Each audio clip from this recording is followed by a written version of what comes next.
Bienvenidos a una sesión más del proyecto Vamos para la Universidad. Para esta semana tenemos el siguiente tema: párrafos funcionales de introducción. Objetivos de la sesión: reconocer los diferentes párrafos que componen un texto, definir los elementos que componen un párrafo de introducción como función primordial de la estructura de un texto. La agenda que tenemos para este día es la siguiente. En primer lugar, la activación de saberes previos. Vamos a recrear una situación que es frecuente en las aulas de clase. Vamos a desarrollar el contenido. Luego vamos a hacer la actividad central, cómo identificar el párrafo de introducción en una crónica. Esta actividad consta de los siguientes pasos: la lectura de una crónica de Luis Tejada, el subrayado de identificación de los párrafos de introducción. Vamos a resolver preguntas que plantea el texto o que se plantean a partir del texto más bien. Y hacemos el cierre entonces de esa actividad. Posteriormente vamos a hacer la actividad de profundización, que consiste en identificar en la crónica La canción de la bala, también de Luis Tejada, el párrafo de introducción y sus características. Bien, antes de realizar la actividad de activación de saberes previos, es conveniente que hagamos una síntesis del contenido que desarrollamos en la sesión anterior, ¿sí? En la sesión anterior hablamos del párrafo, y que es un bloque de texto que se marca visualmente por el punto y aparte, ¿sí? Hablamos también de que hay una clasificación de esos párrafos de acuerdo a la ubicación de la oración principal, ¿cierto? Entonces hablábamos de párrafos de carácter deductivo porque ubicábamos la oración principal al principio de ese párrafo y posteriormente la desarrollábamos, ¿cierto? Ir de lo general a lo particular. También dijimos que existían los párrafos de carácter inductivo, es decir, hacemos el procedimiento inverso. Vamos de lo particular a lo general, ¿sí? La oración principal la ubicamos al final y funciona como síntesis de lo que hemos expuesto anteriormente.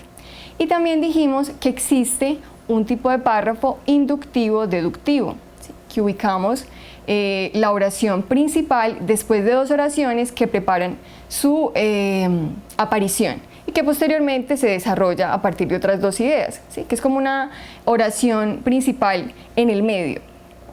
Bien, esto pues como para que recordemos lo que realizamos en la clase anterior. Esta es la situación que pretendemos recrear, que a veces se presenta pues con frecuencia en el aula de clase. Estamos en el curso 10.4 y vamos a mirar qué actividad le asigna el docente a los chicos. Para mañana quiero que hagan una crónica sobre la contaminación visual en la institución, teniendo en cuenta introducción, desarrollo del tema y conclusiones. Bien, aparentemente esa tarea es sencilla. ¿Sí? Vamos a mirar cómo reaccionan los estudiantes. Bien, acá hay otro chico que está escuchando otra de las indicaciones del docente. Tengan en cuenta que el texto debe llevar un título y los párrafos deben estar bien estructurados y diferenciados unos de otros, con ideas claras y precisas. Entonces el amiguito contesta: profe, no sé por dónde empezar. ¿Qué es un párrafo de introducción? ¿Cuántos párrafos tiene una crónica? Y más importante, ¿qué es una crónica? Bueno, ¿qué le recomendaríamos a este estudiante? ¿Y por dónde podría empezar? Bueno, en primer lugar, puede que el profesor se haya explicado, pero él no estaba prestando atención o no asistió ese día a clase y no se desatrasó. O puede que el profesor supone que ese tema lo vieron en niveles anteriores, entonces no le va, pues cree que no tiene que explicarlo de nuevo. Pero ¿qué le vamos a sugerir a si este fuera un compañero de nosotros? Recordemos las preguntas que formula, ¿sí? ¿Qué es un párrafo de introducción? ¿Qué sabemos nosotros de los párrafos de introducción? ¿Será que una crónica tiene un número de párrafos límite? Y sabemos nosotros también qué es una crónica. A ver, alguna de las instituciones que de pronto pueda resolver estos interrogantes. Muy bien, la institución Hypera nos dice: una crónica es un relato de acontecimientos, muy bien, sobre todo que se conserva estrictamente el orden en el que ocurrieron. Muy bien, institución Hypera. Bueno, Esperamos que de pronto la institución San José de Sabana Larga también tiene un aporte, o no sabemos si es el saludo lo que nos va a enviar. Y el párrafo de introducción, ¿en qué consistirá? Ya que la institución Jaiperá nos dijo, o nos dio unos pequeños apuntes sobre la definición de crónica. Muy bien, la institución rural San Miguel nos dice, es un suceso que se narra cronológicamente. Perfecto. Miren que a medida que ustedes van haciendo los aportes, van mejorando esa definición, la van ampliando, ¿sí? La institución San José de Sabana Larga nos dice, es un texto narrativo, puede ser literario y argumentativo. Muy bien, acá ya nos están dando unas características específicas. Y la institución Arboletes, investigar primero sobre el tema antes de hacer el trabajo. Eso es fundamental. No solamente para construir el párrafo de introducción, pero una vez hemos tenido un buen cúmulo de datos, es más sencillo hacer la introducción, ¿cierto? Bien, desde la institución Gabriela White nos dicen, una crónica es un escrito narrado con hechos ordenados cronológicamente. Perfecto, estoy satisfecha. Y ojalá que este personaje tuviera compañeritos tan inteligentes como los que están en esas instituciones que acaban de participar, ¿cierto? Igual, cuando nosotros estamos en apuros, lo mejor es preguntarle a un compañero de clase o acercarse al profesor y decirle, profe, ¿cómo le parece que nosotros no hemos visto ese tema? O profe, usted no nos ha contado este semestre o este periodo, ¿en qué consiste? Por favor, de manera sintética, explíquenos, ¿sí? Que nosotros vamos a escuchar atentamente. Bien, el profesor probablemente les va a decir, no, indaguen en la red, pero si el profesor les dice, hagan ese ejercicio, pues bueno, está bien, pero lo ideal es que el profesor siempre dé las indicaciones y que les recuerde en qué consiste ese ejercicio, ¿sí? Que sea una guía, el docente siempre debe ser una guía. Muy bien, continuamos entonces. Todavía no hemos dicho, bueno, si retomamos la obra literaria Crónica de una muerte anunciada de Gabriel García Márquez, es una narración cronológica. Muy bien, institución rural San Miguel, aunque esa sería una novela, pero con el estilo de crónica, ¿cierto? Que no hay textos puros. Siempre tenemos que recordar esto. Muy bien. Vamos a hablar entonces de los párrafos funcionales. ¿Cómo así que funcionales? Es decir, que cumplen, o sea, tienen una tarea específica. ¿Y cuál es esa tarea? Disponer los elementos del texto en una posición que realmente sea la apropiada. La escritura, muchachos, es como un rompecabezas. Cada palabra, así sea una preposición, tiene un lugar específico y encaja perfectamente en un lugar determinado. Si logramos poner todas las fichas, que serían las palabras, ¿cierto? Los signos de puntuación, en el lugar que les corresponde, el texto es absolutamente armónico y nos da un todo. A veces ubicamos las palabras o los signos en el lugar que no les corresponde, entonces nos queda incompleto, decimos no tiene equilibrio, ¿sí? No nos da la imagen, no nos da una totalidad. Entonces estos párrafos nos ayudan a ubicar los datos en lugares estratégicos, ¿sí? En este caso vamos a hablar del párrafo de introducción. El párrafo de introducción contiene algo que hemos denominado una síntesis anticipatoria o anticipadora, ¿sí? Es decir, yo planteo de forma general, ¿sí? Le expongo de manera general al lector sobre qué trata el tema que va a leer, ¿sí? Probablemente le hablo de la estructura, o sea, cómo están compuestas las partes de ese texto, si tuve alguna dificultad o al contrario, cómo fue el proceso para acercarme a las fuentes, cuál es la metodología en caso de que esté desarrollando algún proyecto, ¿sí?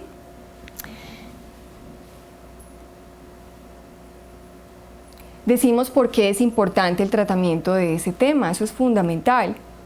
Hacemos un recuento de los aspectos que se van a plasmar allí y si seguimos una estrategia que a veces la recomiendan los grandes escritores es que en la introducción damos como un abrebocas, ¿sí? Como algo que pique la curiosidad del lector, ¿sí? Hay algunos escritores como Augusto Monterroso y Ítalo Calvino también, que hablan de estrategias de moderación, es decir, no entregarle todo al lector de una, sino que lo más importante en la introducción es que usted tenga un gancho, ¿sí? atrae la atención del lector. El lector dice, ve, esto está como interesante, vale la pena leerlo completo, ¿sí? Ahora, recordemos la situación de uno de los estudiantes que dice, ahora, ¿cómo empiezo? ¿Sí? Casi siempre lo más difícil es empezar. En todas las actividades uno dice, pero ¿por dónde? ¿Qué es lo que tengo que decir? ¿Qué es lo más relevante? ¿O cómo seduzco al lector para que se quede con el texto? ¿Sí? Estos dos escritores que les mencioné hace un momento, aunque bueno, no es lo mismo escribir literatura que escribir un texto de carácter académico. Y nosotros primero tenemos que aprender a escribir textos de carácter académico para posteriormente tomarnos ciertas licencias y escribir textos con unas características un poco más ingeniosas, más permisivas. Pero estos dos escritores proponen, Monterroso en un buen principio dice, uno tiene que decir lo que quiere decir al principio, no lo que uno piensa que los demás quieren oír. ¿Sí? Esa sería una buena estrategia. Bueno, podríamos intentarlo, ¿sí? Y después ir puliendo. Y pues Ítalo Calvino dice que no hay nada como un inicio convencional, es decir, del que se puede esperar todo y nada. A veces nosotros queremos ser muy ingeniosos, ¿sí? Y utilizamos unos términos tan alambicados, tan extraños, y ese tampoco es el propósito. Entre más sencillo sea el texto y más llano, o sea, más simple de comprenderlo, mejor. ¿Sí? Más adelante ustedes irán perfeccionando la técnica, pero inicialmente un texto que uno diga, ve, qué rico, yo comprendí, en la primera lectura comprendí todo lo que querían decirme, ¿cierto? Muy bien, entonces, lo más importante en este párrafo de introducción es eso, una síntesis anticipatoria, es decir, me adelanta en pequeñas dosis qué se va a trabajar a lo largo del texto, ¿sí? Y que debe ser un gancho. No un señuelo, porque señuelo tiene una connotación negativa, el señuelo es una trampa y nosotros no queremos escribir textos trampa, a menos que más adelante queramos imitar los textos de la publicidad, ¿cierto? Muy bien. Vamos a ver los estilos de párrafo introductorio, ¿sí? El primero que tenemos es el párrafo de introducción con pregunta, es decir, se formulan uno o varios interrogantes que debemos ir resolviendo a lo largo del texto. Vamos a mirar este. El tema de la comunicación intergeneracional, para estudiar los aspectos de la información con relación al hombre en su tercera edad, toma hoy actualidad e importancia. Sobre su proyección y estado se ocupará el primer Congreso Nacional que al respecto ha convocado y organizado la Asociación de Profesores Jubilados de la Universidad de Antioquia. ¿Cuál es la tercera edad? ¿Son los problemas del proceso biológico situables realmente en este ciclo? ¿O dado el avance de la ciencia y de las innovaciones tecnológicas, será necesario transferir a un cuarto ciclo vital, la cuarta edad, todos los problemas del hoy inatacable deterioro orgánico? Miren que no entramos de una vez con la formulación de los interrogantes, ¿sí? Acá nos dan el tema que se va a tratar, ¿sí? Un evento que se convocó para hablar sobre ese tema y cuáles serán los interrogantes que van a desarrollar o que van a intentar resolver los asistentes al evento, ¿cierto? Muy bien. El párrafo de introducción por analogía. Este es quizá uno de los párrafos más complejos. Hay que ser un excelente observador. ¿Por qué? Porque aquí tomamos un tema, ¿sí? Y lo comparamos con otro que conserva semejanzas. Debe ser casi igual, funcionar de la misma manera, ¿sí? Vamos a mirar con qué comparan en este caso el hecho de conseguir un empleo, a ver si se parece, ¿sí? El obtener un trabajo es algo tan relativo y circunstancial como lo es todo en la vida. Pero más que eso, el obtener un empleo es como un juego de cartas. Es un juego de azar. Pues quien tiene buenas, bueno, yo voy a ir subrayando acá, bueno, no voy a dejar esta tarea para ustedes, pero más que eso, el obtener un empleo es como un juego de cartas, es un juego de azar. Pues quien tiene buenas cartas o tiene buenas estrategias de juego, tiene más posibilidades de ganar el juego de azar y de manera homóloga el evento de ganar un empleo para laborar. Eso está como rarito. Lo que pasa es que como es un juego de azar, a algunos les toca una baraja casi hecha y lo único que deben hacer es asistir a la cita para ganar fácilmente el juego o el empleo. Mientras otros tienen una mano cuyas cartas no son tan recomendables para la partida aludida, por lo que será más difícil el que logre ganar el juego o el empleo. Muy bien, ¿Con qué comparan el hecho de adquirir un empleo aquí? Con un juego de azar, muy bien, esa sería la categoría macro. Ese juego de azar es específicamente, ¿sí? Lo tenemos acá, permítanme un momento, por favor.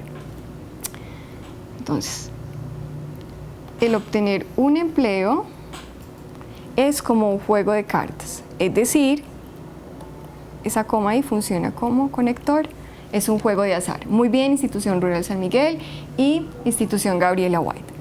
Bien, ¿será que se parecen todas las características ese tema de adquirir un empleo a tener una buena baraja de cartas? Probablemente ustedes nunca han tenido que aspirar a un empleo, ¿cierto? O asistir a una entrevista que ustedes digan, no, tan difícil, todavía no, pero conocen personas que sí han estado sometidas, digamos, a un ciclo de entrevistas, perdón, que dicen, no, es que es muy difícil, es que fulanito de tal tiene rosca, o no, es que esas preguntas estaban muy complicadas, o me exigen experiencia, ¿sí? Entonces, probablemente sí, es cuando uno dice, no, mijo, eso es suerte, ¿cierto? Eso es suerte a veces. Aunque, si estudiamos, lo que nos garantiza, eso puede ser una garantía de que en efecto vamos a adquirir un buen trabajo, ¿sí? Y sí, somos los mejores. Siempre hay que ser el mejor en lo que uno hace. Muy bien. El párrafo de introducción a partir de una cita. Vamos a mirar acá. Quiero que excusen, por favor, la estructura, o sea, cómo aparece la diapositiva. A nuestro equipo se le fue y está separada la cita. Pero bueno, ustedes son muy inteligentes y saben que ahí hay una inconsistencia y que no la van a repetir más adelante. ¿Está bien? Bueno, ser moderno es formar parte de un universo en el que, como dijo Marx, todo lo sólido se desvanece en el aire, ¿sí? Este signo, permítanme un momento, ya más adelante van a darse cuenta que es un superíndice, significa que ahí nos van a agregar los datos de la referencia bibliográfica, o sea, de qué obra lo tomamos, de qué página y en qué fecha fue publicada. Lo que pasa es que ya este superíndice se usa, pero cuando uno va a hacer alguna aclaración o ampliar información, pero no para los datos bibliográficos. Aquí se le pasó al equipo y puso pues la bibliografía. Aquí debería ir el apellido del autor, la fecha y la página. Muy bien, voy a volver a empezar. Ser moderno es formar parte de un universo en el que, como dijo Marx, todo lo sólido se desvanece en el aire. Parece pertinente iniciar esta indagación con la apreciación anterior, cuyas últimas palabras corresponden al título del libro en el cual Marshall Berman indaga acerca de la modernidad. En última instancia, la modernidad se presenta como un elemento ineludible de referencia en el análisis de toda producción creativa, ¿sí? Es conveniente para llegar a un entendimiento del proceso de aproximación y caracterización de la modernidad en el arte producido en Colombia durante el periodo propuesto, partir de algunas consideraciones teóricas previas y efectuar inevitables referencias al ámbito latinoamericano, dentro del cual está inscrito y funciona el proceso colombiano. Miren que acá este superíndice o nota al pie nos indica de dónde es tomada la cita. Aquí reconocemos fácilmente la cita, es decir, el fragmento que tomamos de otro texto para ilustrar algo que estamos diciendo. Muy bien, por acá me habían enviado la institución San José de Sabana Larga, me dijo el autor, que me imagino que ese era uno de los datos pues, que teníamos que incluir. Chicos, ¿en qué línea está ubicada la cita de este párrafo?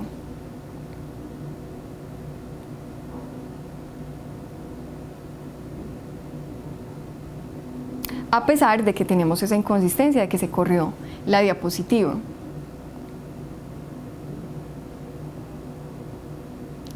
Recuerden, una cita puede ser un pensamiento de un autor, una frase célebre, un fragmento tomado de otro texto, ¿sí? Una opinión, un planteamiento, una afirmación.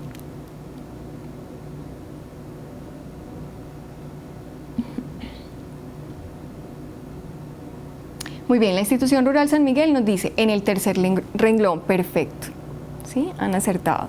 Y yo tengo hoy como la lengua trabada, ¿cierto? Está como rara mi lengua hoy. Entonces lo tomamos desde el segundo renglón. Listo. Muy bien, perfecto. La parte que está entre comillas. Bueno, pues lo que pasa es que tenemos estas comillas, ya voy a escribir acá, estas comillitas que nos indican todo el fragmento que han tomado para ilustrar. Muy bien, institución Gabriela White. Desde la institución Santa Teresa, la cita está en el segundo párrafo, la segunda línea, ¿cierto? Que acá solamente tenemos un párrafo, pero muy bien. Entonces, ¿qué ahí se te fue esa palabra? Bien, entonces, sabemos que donde están, por ejemplo, estas comillas sencillas, no sabemos por qué utilizó las comillas sencillas, porque por lo general tenemos que utilizar las dos comillas dobles, para indicar que ese pensamiento no nos corresponde. Muy bien. Vamos entonces a finalizar con el párrafo de introducción por definición, es decir, damos las características genéricas y diferenciales de un objeto o un fenómeno, es decir, anclamos el significado de algo. ¿Qué es? ¿Sí? ¿Qué partes lo componen? Según la definición del IEEE, Instituto de Ingeniería Eléctrica y Electrónica, creo que esa es la sigla, citada por Lewis, 1994, software es la suma total de los programas de computadora, procedimientos, reglas, la documentación asociada y los datos que pertenecen a un sistema de cómputo. Según el mismo autor, un producto de software es un producto diseñado para un usuario. En este contexto, la ingeniería de software, SE del inglés Software Engineering, es un enfoque sistemático del desarrollo, operación, mantenimiento y retiro del software, que en palabras más llanas, se considera que la ingeniería de software es la rama de la ingeniería que aplica los principios de la ciencia de la computación y las matemáticas para lograr soluciones costo-efectivas, es decir, eficaces en costo o económicas, a los problemas de desarrollo de software, es decir, permite elaborar consistentemente productos correctos, utilizables y costo efectivos. ¿Sí? Ahí que nos están definiendo. Miren que hay una palabra clave. ¿Sí? Un verbo. Software es. Un producto de software es. Súper sencillo. Podemos empezar también con, muy bien, un sistema de cómputo. Muy bien, Institución Rural San Miguel. Entonces, muy bien, Institución San José SD1. Vamos a retomar. Vamos a hacer una especie de ejercicio de recordación. ¿De qué forma podemos introducir un texto? O sea, ¿qué características puede tener un párrafo de introducción? ¿A partir de qué se puede hacer un párrafo de introducción? Aquí expusimos 4 formas. ¿Cuáles son esas 4 formas?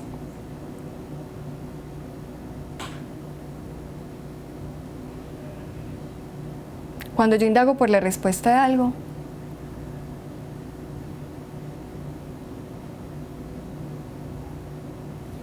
vamos a mirar. Muy bien, Luis López de Mesa nos dice cita, retomar el pensamiento de otro. Definición, decir qué es algo, fijar el significado. Institución San José SD1, preguntas, definiciones, muy bien, citas y analogía, perfecto. Liceo Rafael Mejía, analógica y cita, muy bien. Muy bien, y la Institución Rural San Miguel nos dice, no olvidemos que es necesario robarle la atención al lector. Bueno, ese término de robar me parece chévere que lo retomemos, porque a veces estamos entretenidos en otras cosas y lo que tenemos que hacer ahora es capturar al otro que está enajenado por ahí haciendo cosas que de pronto no le convienen. Muy bien, eso es desde la Institución San José de Sabana Larga, atraer la atención del lector, Gabriela White, a partir de una cita también se puede, muy bien. Y la Institución Mariano J, analogía, cita, definición, preguntas. Estuvieron muy atentos. Ahora sí, vamos entonces a realizar la actividad, ¿sí? ¿Cómo identificar el párrafo de introducción en una crónica? A ver, con base en eso que hemos expuesto. Si ya dijimos que en la crónica se seguía un acontecimiento de manera cronológica, ¿sí? Momento a momento. Muy bien, en la Institución Rural San Miguel, anticipos temáticos del contenido, esa es una de las características del párrafo de introducción. Pero acá, ¿cómo será que podemos identificar la introducción en una crónica?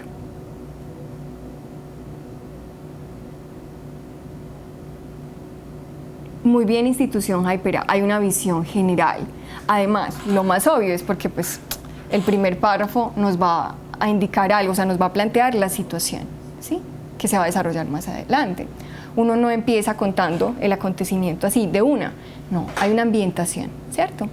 La parte donde motivan, dice la institución San José CD1 y la institución Gabriela White, hacer que tengan curiosidad. Muy bien, ¿sí? Nos anticipa algo. Muy bien, eso es síntesis anticipatoria, eso es lo que usted se va a encontrar, ¿sí? Le pico la curiosidad. Muy bien. Vamos entonces a leer la crónica El cine y el infierno de Luis Tejada Cano, pero antes de eso vamos a formular unas preguntas. ¿Qué es una crónica? Ya sabemos, ¿cierto? Es la disposición de unos acontecimientos en un orden, en orden cronológico. Respetamos el orden, ¿sí? En las crónicas se vive con intensidad eso que nos están narrando. ¿Por qué? Hay un escritor que se llama Juan Villoro. Él dice que la crónica es el ornitorrinco de la prosa. ¿Ustedes conocen al ornitorrinco? Bueno, lo que pasa es que ese animalito tiene varias partes de otros animales y con la crónica ocurre algo semejante. Entonces la crónica, por ejemplo, puede tener partes de la novela. En la novela, cuando leemos una novela, sentimos que estamos leyendo la vida. Hay un efecto de realidad ahí, independientemente de que sea ficción. Me dice, pero muy contradictorio. No, es el principio de la verosimilitud, ¿cierto? Es decir, que se parece a la verdad. La crónica también tiene toma del reportaje, es decir, los datos que son inmodificables. La crónica también puede tomar un poco del cuento, un final contundente.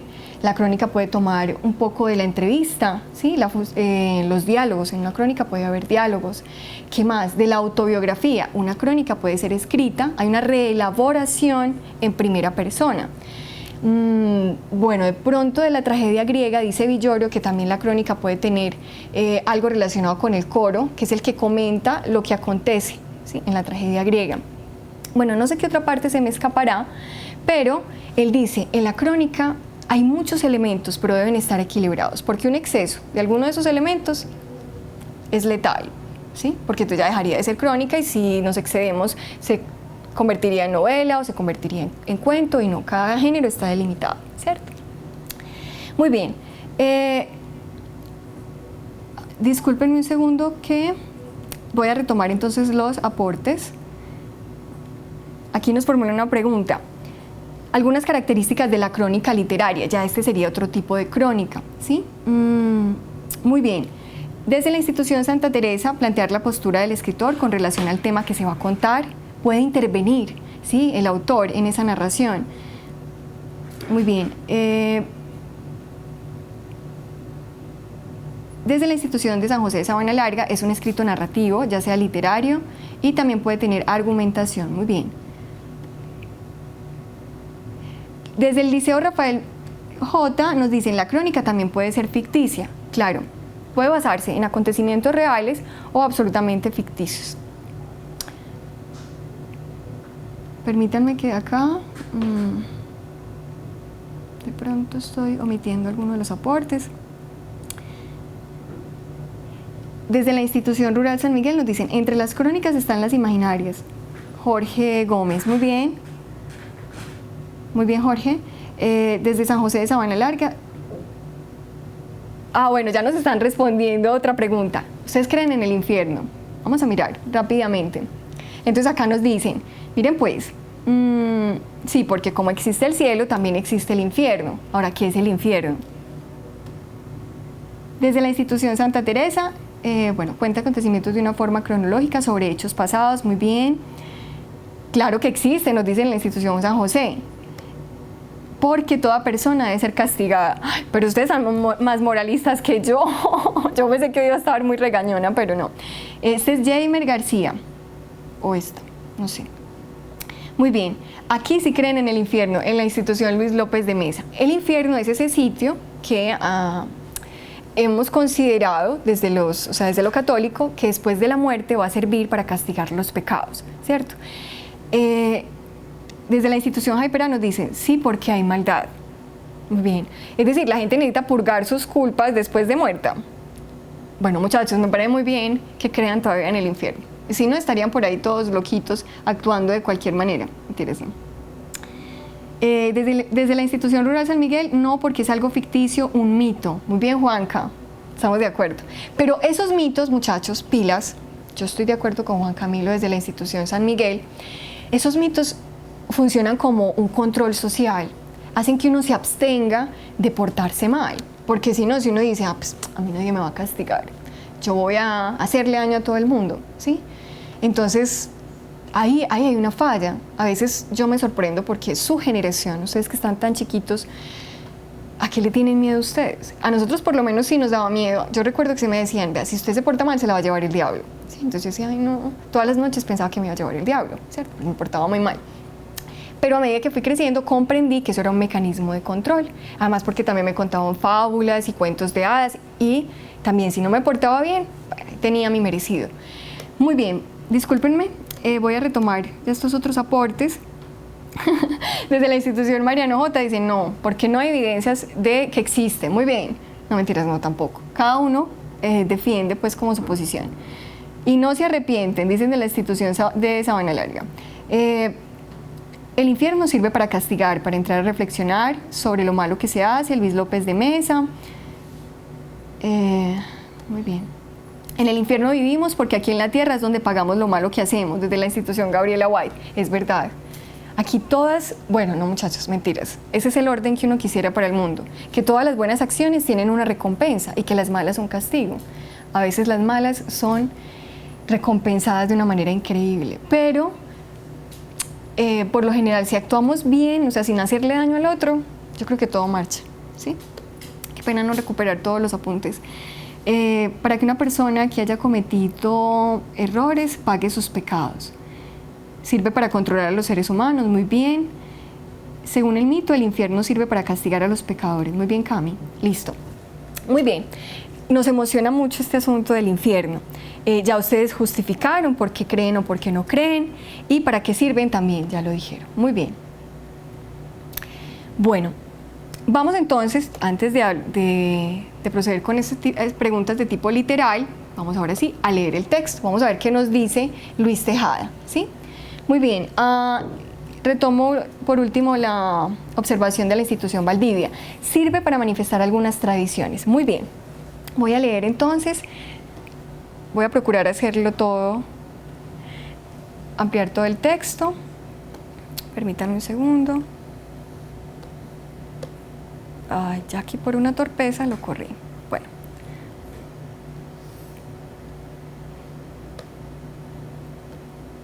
Listo, muy bien.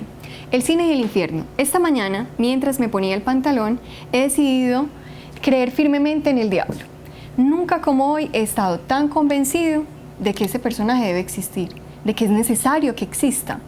Ante todo, no vayáis a pensar que esta afirmación, yo voy a ir poniendo por acá, obedece a un arranque súbito de credulidad. No, es una serie de cavilaciones mentales perfectamente razonadas y razonables que he venido deduciendo lógicamente desde anoche y que han tenido este último resultado inconmovible. El diablo debe existir y el infierno también, claro. Fue anoche en cine, mientras veíamos, silenciosos y mojados por la lluvia, la proyección de una película americana, cuando yo empecé a concebir mi teoría.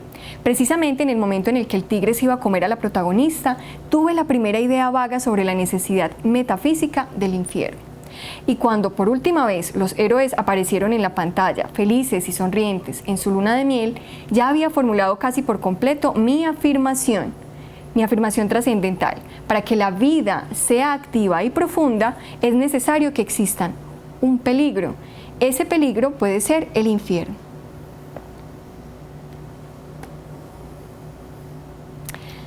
Muy bien. Trataré de explicar el proceso que me llevó a esta conclusión categórica. Lo primero que se le ocurre a uno en el cine es preguntarse qué será lo que tienen estas estúpidas películas americanas que interesan tanto al público. Después de un rato ve uno que, en realidad, el secreto de esas películas está en el peligro. Para que interesen, es necesario que el protagonista esté a punto de que lo devore un león, o de que los bandidos lo vayan a arrojar por el cráter de un volcán ardiente, o de perecer de hambre en el desierto. Claro que todo esto no sucederá, pero basta con que pueda suceder, ¿sí?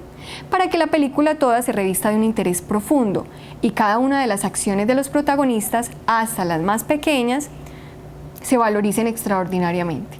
En el ambiente heroico que se crea en efecto, cada sonrisa y cada lágrima adquieren un valor tan grande como lo sea el peligro que se va a correr. No es lo mismo sonreír a nuestros amigos en casa que sonreír entre las barras de los caníbales de la Polinesia. No es lo mismo que la niña llore en el palacio porque no le traen pronto el desayuno a que llore cuando 4 bandidos en traje de carácter le coloquen las pistolas en el pecho. La inminencia probable del peligro da a aquellas pequeñas acciones un sentido profundo y emocionante. El público se siente electrizado y aplaude. La inminencia del peligro inminente. A ver, esto acá me quedó mal. ¿Sí? Muy bien. Ahora bien, traslademos a la vida la técnica sabia y simple de las películas americanas. La vida en sí es aburridora y no tiene razón de ser. Nuestros esfuerzos se pierden en el vacío y cada día las emociones se hacen más fugitivas y superficiales. Para ciertos hombres escépticos, las antiguas fuentes de felicidad se están agotando. Ya ni en el pecado se encuentra un pequeño placer, porque el peligro está perdiendo su prestigio místico y peligroso. El placer se aprecia cuando nos cuesta algo, ¿sí? Cuando arriesgamos algo para conseguirlo. El placer, para que nos emocione hondamente, hay que ir a buscarlo, como los expedicionarios de las películas americanas van a buscar el tesoro escondido en la isla, aventurándose a todos los peligros probables. Entonces, hay necesidad de fabricarse un león metafísico que esté a punto de devorarnos a cada momento. Y ese león metafísico puede ser muy bien el infierno. Si nosotros llegáramos a creer con sinceridad, con absoluta y ciega sinceridad en el infierno, la vida adquiriría de nuevo su valor emocional y la felicidad sería posible en el mundo. Suponeos, por ejemplo, el amor. Si yo estoy convencido de que el beso que le voy a dar a mi prima detrás de la puerta puede costarme la salvación eterna, ¿cómo será de intenso y delicioso ese beso? ¿Cómo me acercaré a ella temblando de emoción? ¿Y cómo lo saborearé después sabiendo lo que me pudo costar? Las cosas se aprecian por lo que nos valen, ¿sí? Si lo que arriesgamos por ellas es infinito y eterno, como la salvación, infinita será la felicidad con que las disfrutemos. En la expectativa de ese peligro inminente, las acciones, grandes o mínimas, se valorizan hasta un grado inconmensurable y la vida se convierte en un campo invisible de batalla, en que todo lo tendremos que conquistar con nuestra audacia y con nuestro esfuerzo. Indudablemente, el infierno es una institución sabia y necesaria. No me explico cómo hay quienes no creen bien en él, ¿sí? Bueno, chicos, este texto, ustedes por lo menos dirán, ay, pues yo todavía estoy muy feliz, yo no le he perdido el sabor a la vida. Lo que pasa es que, bueno, Luis Tejada no es tan viejito, de hecho falleció muy joven, pero digamos que ya ha pasado de los 20, ¿sí? Entonces uno va perdiendo como cierto gusto por las cosas, ya lo ha probado todo. Vamos entonces ahora sí a resolver las preguntas que formulan con relación al texto, ¿sí? ¿Qué tal les pareció el texto y sobre todo la redacción?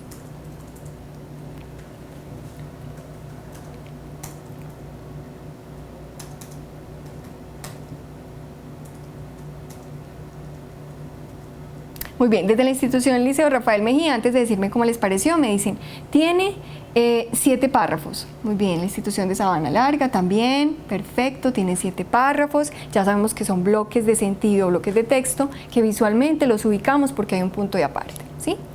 Hay algunos que desarrollan una idea o hay otros que no, que sirven de enlace, ¿sí? De transición, en este caso que estamos hablando del introductorio, ¿sí? Muy bien.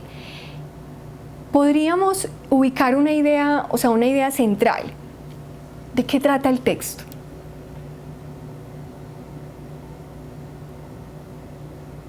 Eso sí me interesa muchísimo, que logremos hacer una síntesis de ese texto. Yo voy a ubicarme otra vez en la lectura. Yo subrayé. Muy bien, la institución es San José de Sabana Larga, nos dice, la idea principal está en el segundo párrafo. Vamos a mirar. Ay, perdón que ubiqué la lectura que no era. Ya estaba. Vamos a mirar. ¿Será que sí está en el segundo párrafo? Ante todo, no vayáis a pensar que esta afirmación obedece a un arranque súbito de credulidad. No, es una serie de cavilaciones mentales perfectamente razonadas y razonables que he venido deduciendo lógicamente. Bueno, el diablo debe existir y el infierno también. Aquí hay una afirmación, ¿cierto? Aquí nos dicen, la existencia del infierno es el párrafo principal. Está en el tercer párrafo, muy bien. Yo coincido un poco más con la institución, con Derlis Palacios, yo creo que es la profe de la institución la que me envía el mensaje. En el último párrafo, la idea puede estar dispersa, ¿sí?, en varios párrafos y nosotros la reconstruimos. Bien, pero él nos va dando detalles. Aquí, ¿será que lo que pasa es que la persona que eligió este texto no coincidió con los tipos de párrafo de introducción que habíamos expuesto anteriormente, ¿cierto? Porque aquí no hay ni una definición, ni una analogía, ni una cita. Hay analogías a lo largo del texto, ¿verdad? Pero no en el párrafo de introducción. Pero él sí nos da una pista, que en un párrafo uno también puede iniciar, un párrafo introductorio se inicia con una afirmación, ¿cierto? Y ya luego él dice, vea, yo les voy a explicar por qué afirmo lo siguiente, ¿sí? ¿Por qué cavilé? Muy bien. Bueno, rápidamente, ahora cuando estemos en la actividad de profundización, retomo entonces esos aportes. Muy bien. ¿En qué momento el cronista empieza a creer en la existencia del diablo? Esa sería una pregunta de tipo literal que podemos ubicarla en el texto. Cuando va a haber una película en el cine, una película americana sobre todo, ¿cierto? En el cine. Muy bien, Luis López de Mesa. Volvemos. ¿Cuál es la relación del título con el texto? Muy bien, Jason, desde la Institución Rural San Miguel, cuando están en el cine. ¿Cuál es la relación del título con el texto? Bueno, esa pregunta está un poco extraña, pero intentemos ayudarle a la persona que diseñó el material. Con el desarrollo más bien, ¿cierto? El cine y el infierno. En el cine él tiene esa revelación. Él dice, claro, es que lo que hay en el cine, ¿sí?, es un elemento de peligro, de riesgo, ¿sí? Y el infierno, en la realidad el equivalente es el infierno, lo que se han inventado todos. Y esa es la clave para ser feliz o para disfrutar más lo que hacemos, ¿no? Muy bien, la institución Valdivia dice, se relaciona porque el uno es el resultado del otro. Muy bien, del cine se deriva el infierno. ¿Y el infierno en el cine cómo se ve? Como un león que va a devorar, como un volcán en el que se van a calcinar, ¿cierto? Muy bien, si el diablo existe entonces, el infierno también. Claro, y si no, ¿quién lo administra? Pues digámoslo de algún modo. ¿Sí? Tiene que haber un personaje relacionado con esa institución. Miren que el autor, dice que el infierno es una institución, ¿sí? Porque se imaginaba cómo era el infierno. Muy bien, Institución Rural San Miguel, el título nos acerca a la idea principal del texto. Muy bien, Juan Andrés, desde la Gabriela White nos dicen la relación es que mientras estaba en el cine empezó a creer en el diablo, a que era necesario crearse, aunque fuera un león metafísico, es decir, un infierno o un diablo, para ser felices, ¿sí?, para estar enganchados con la vida. Muy bien. Discúlpenme que acá me pase una. Bueno, chicos, pilas, no copien estos modelos de diapositivas, ¿sí?, que a nuestro equipo se le pasó, unas con mayúscula y otras con minúscula. Siempre, uniformemente, los textos que presenten deben ser uniformes. Entonces, todo en mayúscula inicial o todo en minúscula inicial. ¿Está bien? Muy bien, ¿considera que el peligro es necesario para hacer del mundo un lugar feliz? Esa es una pregunta crítica. Aquí, de acuerdo con lo que leímos, podemos hacer un aporte o una valoración, ¿sí? Muy bien, Daniela, desde la Institución Rural San Miguel, dice, sí, porque todo lugar tiene su dueño. Muy bien. Desde la Institución San José de Sabana Larga, la relación con el título es que en el cine se le despertó la curiosidad por la existencia del infierno. Muy bien, Joaquín Guillermo Zapata. Muy bien. Qué pena si no he retomado otros. Muy bien, la Institución de Valdivia dice, sí, a partir del peligro se encuentra el valor de la vida. El peligro le da emoción a la vida, desde la Institución San José de Sabana Larga. Ahora, muchachos, por favor. No es que ya ustedes van a ir a poner en riesgo sus vidas, pues van a ir a lanzarse del cuarto piso o desde una de las porterías en la cancha. Ay, no, porque es que el peligro, no, de este peligro que nos hablan acá es un poco distinto, ¿cierto? Miren, por ejemplo, ese riesgo de besar a alguien. Esos son los peligros de los que nos hablan. Besar a alguien, declararle a alguien nuestro amor, qué sé yo, iniciar un proyecto que usted dice, ¿será que sí me da? Sí, esos son los riesgos que deben asumir, pero no un riesgo que usted sabe que se va a fracturar, que usted lo sabe, o que se va a hacer daño o que le va a hacer daño a otra persona. No de esos riesgos está hablando el texto, ¿sí? Sino de asumir el riesgo de besar a alguien que probablemente sabemos o no, hemos creído que no nos va a prestar atención. ¿Sí? Muy bien. Miremos a ver. No, porque si no existe el peligro sería un mundo feliz. Bueno, aquí nos hablan de otro tipo de peligro. Sí, porque con el peligro se hace interesante. Muy bien, Mariano J. Listo, acá entonces no había pasado por alto otros. Desde la institución Valdivia se debe ser asertivo al enfrentarse a los peligros. Es decir, hay peligros que definitivamente uno dice, no, yo me alejo porque me voy a hacer daño. Hay otros picantes por ahí que uno dice, yo me voy a arriesgar, tampoco es que pierda mucho. Lo peor que me pueden decir es que no, ¿sí? Muy bien. Retomo estos dos últimos aportes y nos despedimos, ¿está bien?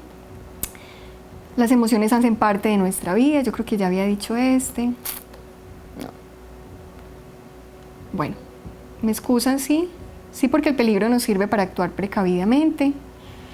Sí, porque después de la tormenta viene la calma, dice Felipe. A ver, Felipe, pero a veces no. Hay daños irreparables, Felipe, pero bueno, está bien. Lo que pasa es que ustedes están muy chiquitos y a veces cuando uno les dice, vea, es que uno puede enfrentarse a los peligros.